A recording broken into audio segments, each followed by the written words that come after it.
Ayun. Ito pala mga kabayan. Gagawa lang tayo ng simpleng almusal. Yun. Kapag OFW ka, kailangan madiskarte ka. Ayan. 2 itlog. Ayun. Nalagyan natin. Nakita ko lang to eh. Madali ang almusal. Ayun. Maglagay tayo ng paminta, asin. Ayun. Yun lang ang lagay ko sa itlog. Ayun. Kunting paminta. Tapos, kunting asin kasi lalagyan ko ng cheese. So, kunti lang kasi maalat.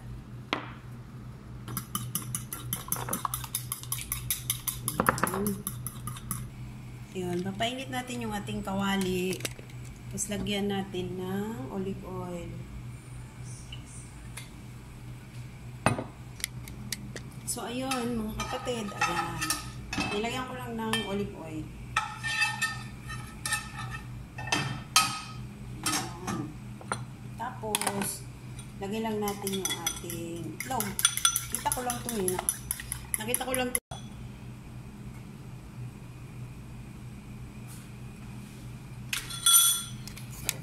Mga kapatid, ayan o.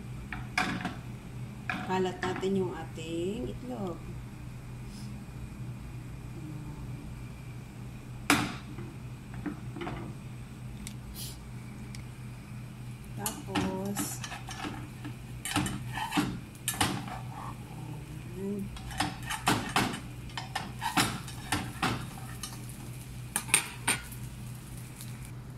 Tapos, meron akong 2 slice ng tinapay.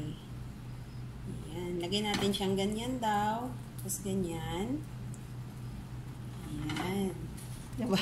Parang cute tignan. Tapos, tsaka natin siya baliktarin. Ayan. Kahit anong tinapay na slice bread, pwede na. Ayan. Magaling. Dapat magaling ka daw magbaliktad. Ganyan. Tapos, ang gawin natin, ilagay natin yung, ito, meron akong roka. Wala kasi akong litos. So, roka na lang. Or jirjir sa Arabic. Alam na alam to ng mga nasa Middle East. Ayan. Tapos, nalagyan ko siya ng kamatis.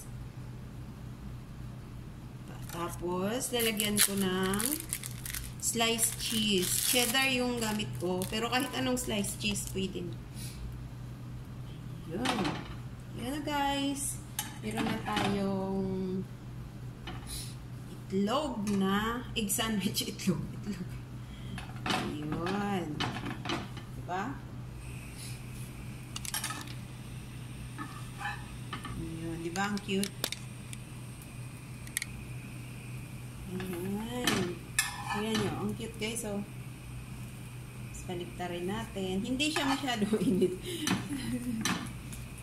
Ayan. I-toast lang natin ko konti yung ating tinapay. Ayan. So, ayan na ang ating tinapay. Brown na siya. So, ayan. Hati na natin yung ating tinapay para mukha siyang mukhang clubhouse. Diba? Ayun. Kita nyo? Ang ganda no? Para nang kayong kumain sa restaurant. Diba? Pero kung gusto nyong dagdagan ng ham, pwede rin kung meron kayo. Ayun. Nasog na ang aking almusal. So, ayan na oh. Ayan oh. Tingnan nyo. Ang sarap, diba? Ayan. So, titikman natin ang ating sandwich.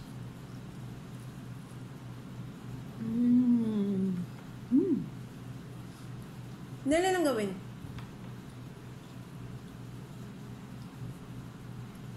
Pwede rin cream cheese, guys.